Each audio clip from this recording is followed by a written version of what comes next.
Ya, vamos a empezar a ver primero la encuesta, ya, en el Excel. En mi caso, para mi tesis, yo lo que hice es determinar las variables que afectan a la permanencia académica de los alumnos de ingeniería. Ya, entonces realicé mi encuesta y, por ejemplo, acá tengo la columna del sexo, que es, seleccioné yo hombre como 1, como variable dicotómica, y 0 las mujeres. Entonces ya, me respondían la encuesta, no sé, acá tengo 132 datos, ¿ya? Entonces a cada columna tenéis que ir cambiándole. Si te respondían que era hombre, le ponía 1, si es mujer, 0. La edad, como es variable numérica, lo dejáis igual. Después, no sé,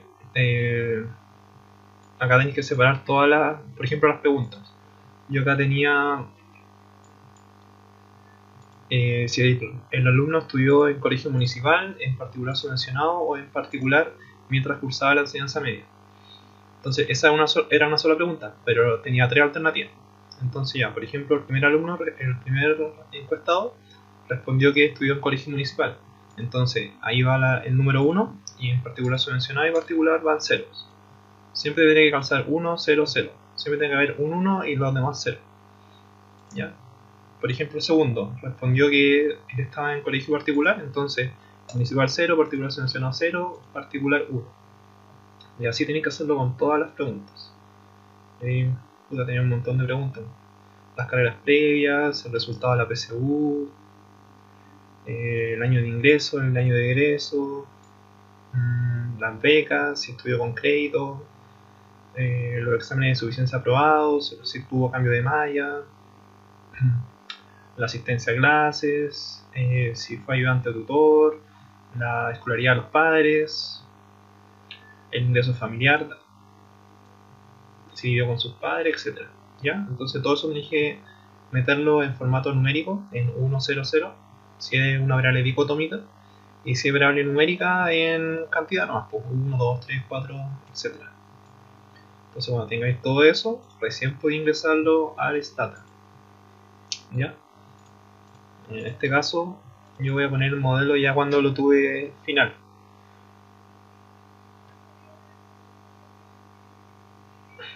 Ya. Entonces, acá lo único que hice fue importar los datos del Excel anterior y te van a aparecer las variables. Lo único que tenéis que hacer es ir cambiándole el nombre. Por ejemplo, esta variable, tú le podéis poner etiqueta. Por ejemplo, la variable hombre, yo puse ahí 1 si es hombre, 0 si es mujer. Y así lo tenía con todas. Es para que no te vayas olvidando nomás. Mira, este estudió GP para. Esa es la variable y al lado le puse una etiqueta estudió gran parte de la carrera. Así, para no irte perdiendo. ¿Ya? Entonces, una vez que tenéis todo, podéis ir haciendo el modelo. En este caso, no sé, si queréis hacer un modelo de revisión lineal múltiple, escribes regress, la variable dependiente primero, que es la i. En este caso, como yo quería estudiar las variables que afectan a la permanencia académica de los alumnos, mi variable dependiente va a ser la duración de egreso. ¿Ya? Se me olvidaba. Acá en el Excel, yo en mis preguntas puse. ¿Dónde está? Acá está. Yo lo que pregunté es el año de ingreso y el año de egreso de los estudiantes. Por ejemplo, el primero me respondió que el año de ingreso era el 2006 y el año que él egresó de la carrera fue el 2013. Entonces, acá creé una columna nueva y lo único que hice fue restar las dos cantidades. ¿Cachai?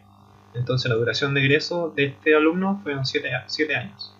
Después el segundo 5, el tercero 4 y así, etc. Entonces, todo lo dejé en variable numérica. ¿Ya? Entonces, lo que yo quiero saber es las variables que afectan el tiempo de duración de los alumnos en egresar. O sea, qué variables van a afectar en que un alumno haya terminado en 7 años, que un alumno haya terminado en 6, en 12, etc. ¿Ya? Eso sería. Entonces, volvemos al Stata. Entonces, regress, la variable dependiente que va a ser la duración de egreso en años. 7 años, 8 años, 10 años, etc. Y ahí tenéis que empezar a ir jugando. con las variables independientes. Y acá voy a agregar algunas al azar. Por ejemplo, hombre. Quiero saber si el género afecta en que un alumno termine antes o después de la carrera. ¿Qué más? Municipal. ¿Qué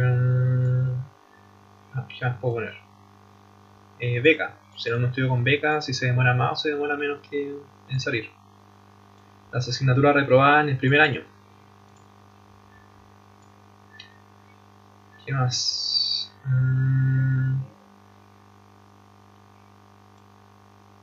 A ver. Siempre quise estudiar la carrera. Ese es un factor motivacional. Que es una pregunta que hice, no sé, cuál era la motivación del alumno al momento de iniciar la carrera. Algunos respondieron por la rentabilidad que podrían tener en el futuro, otros porque siempre quisieron estudiar esa carrera, etc. Entonces esa corresponde a esa variable. ¿Qué más? Madre con formación universitaria completa. ¿Qué más? A ver. Si vivió con su hermano mientras estudiaba. Y si no trabajó. El alumno que no trabajó mientras estudiaba. Entonces pongo enter. Bien. Ya, entonces pones enter y acá tenemos que el r cuadrado dio 0,3864.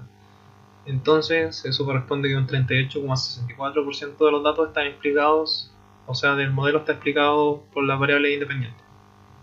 ¿Ya? En este caso el r cuadrado igual es relativamente alto. Se supone que arriba del 25% ya es como considerado aceptable. Ya, y ahora hay que fijarse en las variables independientes. Por ejemplo, la variable hombre tiene que su valor es menor a 0,05. Entonces, esta variable es significativa en el modelo. ¿Ya? Y el coeficiente es 0,73. Sí, 0,73. Entonces, esto nos indica que los hombres se demoran 0,73 años, como la variable dependiente está medida en años. Entonces, 0,73 años más en egresar en comparación a las mujeres. ¿Ya? Y en la variable municipal no dio significativa. La beca dio negativo, o sea que los alumnos que estudian con beca se demoran menos que los alumnos que estudiaron sin beca o con otro medio de financiamiento, pero en este caso no dio significativo, dio mayor a 0,05.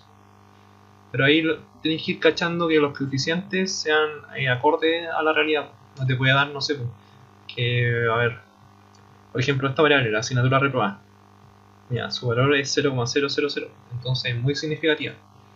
Y acá tenemos que su coeficiente es 0,53, entonces por cada asignatura, como esta variable es numérica, por cada asignatura que el alumno repruebe en el primer año, se va a demorar 0,53 años más en egresar en comparación a los alumnos que no hayan reprobado alguna asignatura. ¿Ya?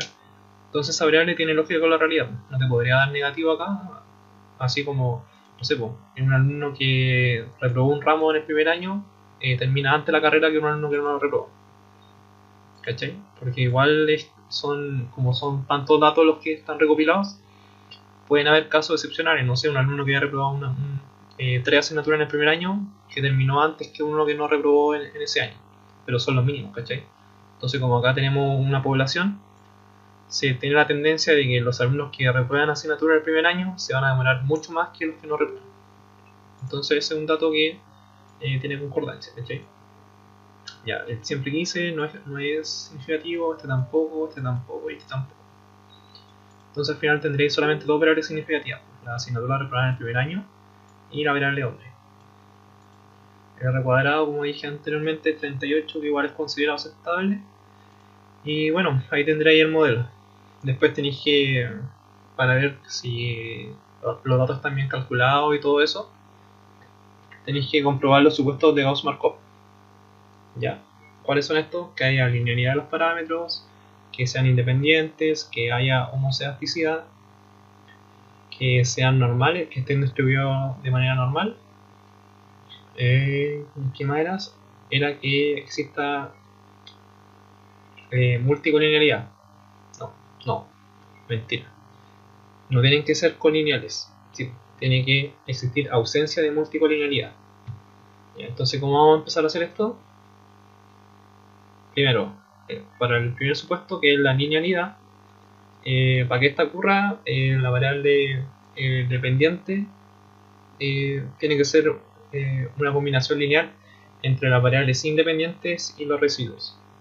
En este caso, por lo general, todos los modelos van a ser lineales. No hay una forma como de comprobarlo por stata, ya que si no fuera el modelo no fuera lineal, no podríais calcularlo, no podríais hacer nada de esto, no te daría el R cuadrado ni ningún valor del coeficiente. Entonces, el primer modelo, si por ejemplo si tú haces este modelo y te queda parecido en tu tesis, al tiro ya tenéis el primer supuesto que es linealidad, solamente lo vaya a comprobar de esa forma. ¿Ya? Ya, el segundo modelo, que es independencia, que hay independencia, o sea que los residuos deben ser independientes entre sí. En este caso, como yo trabajé con una encuesta, la única forma de justificar el supuesto es indicando que los datos fueron recogidos y posteriormente utilizados de manera aleatoria. ¿Ya? Entonces esto lo único que quiere decir es que todos tienen la misma probabilidad de ser seleccionados en la muestra. Esa es la única forma de comprobar la independencia. ¿Ya? Y ahora los supuestos que vienen sí los podéis comprobar en el modelo de Stata. Primero tenemos el supuesto de homocedasticidad. Homocedasticidad. Entonces, para que exista homocedasticidad, la variable de los residuos debe ser constante. ¿Ya? Entonces, existen distintas pruebas para comprobar este supuesto, pero el más utilizado es el test de White. ¿Ya? Entonces, ¿cómo voy a utilizar este supuesto? Es escribir imtest,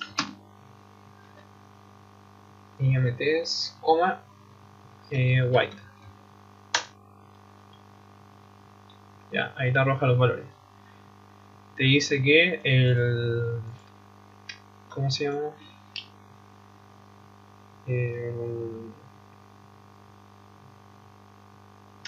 La hipótesis nula. Sorry, me fui a blanco. La hipótesis nula te dice que el modelo es homocedástico. Y la hipótesis alternativa te dice que es heterocedástico. ¿Ya? Acá te dio los valores. Y lo que tenés que fijarte es la probabilidad. La probabilidad de chi cuadrado es 0,9233. Entonces, como este valor es mayor que 0,05, no se rechaza la hipótesis nula. Esta. Entonces, ¿qué podemos concluir? Que el modelo es homocedástico. Entonces estaréis cumpliendo el primer supuesto, o sea, el supuesto número 3, que es de homocedasticidad. Ahora, si este valor te diera, no sé, 0,00001, ahí se rechaza la hipótesis nula y lo que te quedaría es esto, que el modelo es heterocedástico, y ahí tendréis que empezar a calcular de nuevo. Tendréis que cambiar el modelo y empezar a buscar otras variables y ver hasta que al final te dé que sea homocedástico. ¿Ya? Entonces ya tenéis comprobado este supuesto. Después viene la normalidad. Para que exista normalidad dentro de un modelo, los residuos deben distribuirse de manera normal, con media igual a 0. Entonces, el test que vais a utilizar para medir esto es el test de kurtosis. ¿Ya? Entonces, como dije, tenéis que primero que los residuos deben distribuirse de manera normal, entonces tenéis que calcular primero los residuos del modelo. ¿Cómo va a hacer esto? Con la función predict. Entonces predict, le ponía un nombre, no sé, res, para los residuos, coma residuales. Ya está definido, porque yo lo había definido la otra vez cuando hice la tesis. Entonces lo único que voy a hacer es drop res para borrarlo. Lo hago de nuevo. Predict res, coma residuales. Entonces ahí generé la variable residual. Esta.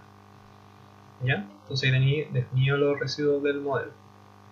Entonces ahora para poder saber si tiene una distribución normal los residuos, ocupáis la fórmula skTest y seleccionas los residuos, la variable residuos. skTest res. Enter.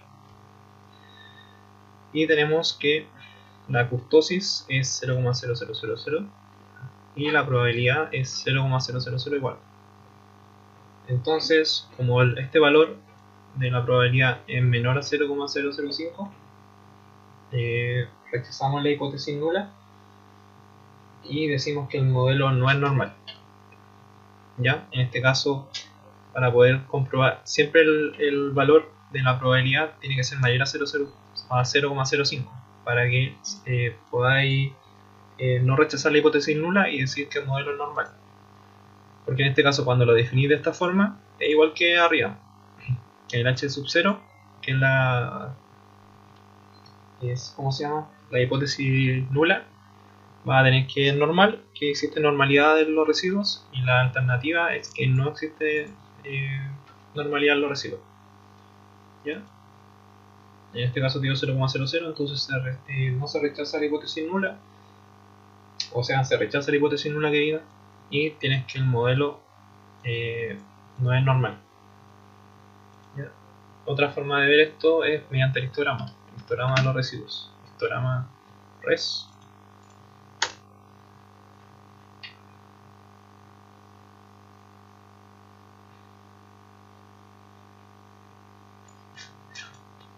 Y te das cuenta que, a pesar que igual se forma la campanita que distribuye la función normal, acá te faltan datos, ¿cachai? Tiene un espacio vacío.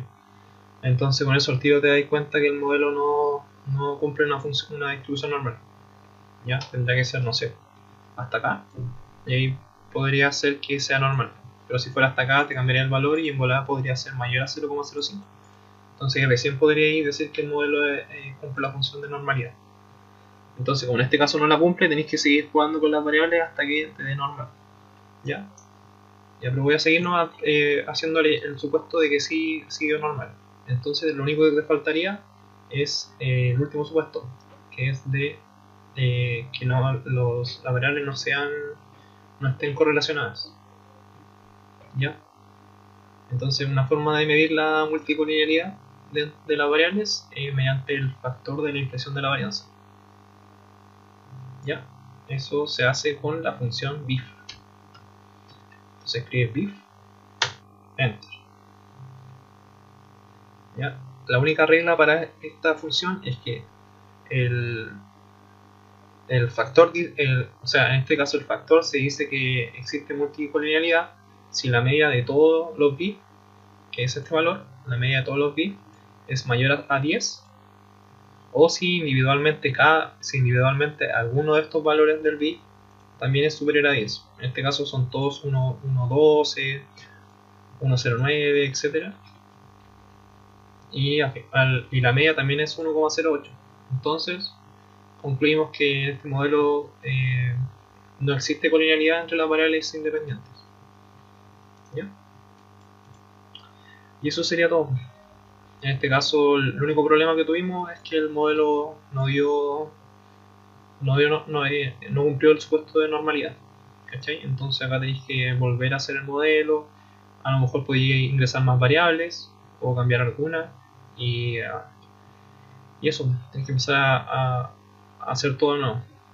Cambiáis las variables, después veis el R cuadrado, si te da relativamente normal, empezáis a comprobar los supuestos. ¿Ya? Primero así el test de Y. Te tiene que dar, la probabilidad te tiene que dar mayor a 0,05 para que sea un pseudoctil. Después tenéis que generar los residuos, como te enseñé antes. Después usáis la función skTest para ver la normalidad de los residuos. Y ahí te da el test de kurtosis. Entonces, si la probabilidad también tiene que ser mayor a 0,05 en este caso. No sé, si por ejemplo te da 0,02, o sea 0,2. Ahí ya tenéis que no se rechaza la hipótesis nula, por lo cual el modelo cumple una función normal. Después también podéis sacar el histograma y ahí vais viendo. Si en el caso te da en la forma de la campana y no tiene ningún espacio en blanco, podéis decir que cumplió el test de normalidad. Y después el último test para ver la multicollinealidad es el BIF. ¿Ya? Ahí ponéis todas las variables, se te pone automáticamente todas las variables y la media. Y en el caso que alguno de estos valores sea mayor a 10 o que la media sea mayor a 10, no se cumple no se cumple la regla y tenéis que el modelo sí tiene multilinealidad. Y eso sería todo. Después en mi tesis yo lo hice con el egreso y también con la titulación. Y después también apliqué otro modelo que es el modelo Logic. Pero ese ya es como mucho más complicado de hacer. Porque en ese caso la variable dependiente ya no va a ser numérica. No va a ser, no sé, por 7 años, 8 años, 9 años. Sino que es dicotómica. Solamente tiene valor 1 o 0. Y ahí uno va definiendo. El 1 siempre va a ser el éxito y el 0 el fracaso. Entonces, no sé, pues yo en este caso de mi tesis yo puse el éxito que va a tomar valor 1 va a ser los alumnos que se titularon en un máximo de 6 años y el fracaso van a ser todos los alumnos que se demoraron más de 6 años en egresar. ¿Ya? Entonces ahí tenéis que definir, primero tenéis que crear la variable dependiente y después empezar a jugar con las probabilidades. Pero eso ya es mucho más complicado, solamente basate en el modelo múltiple, que es súper sencillo. Lo único complicado es, y lo más latoso es hacer el Excel, separar todas las columnas con 1000 para después poder ingresarlo en el data. Entonces ingresáis todas las variables así mismo como las tengo acá y después vais jugando, poniendo el regreso, tu variable dependiente en este caso, y después todas las variables independientes ahí tenéis que ir jugando harto hasta que te dé algún modelo que te guste, que tenga, no sé, unas 3 4 variables independientes que sean significativas en el modelo y con un R cuadrado igual relativamente bueno. Después vais comprobando los supuestos y si te dan todos correctos, estaría bien. ¿Ya? Espero que te haya ayudado.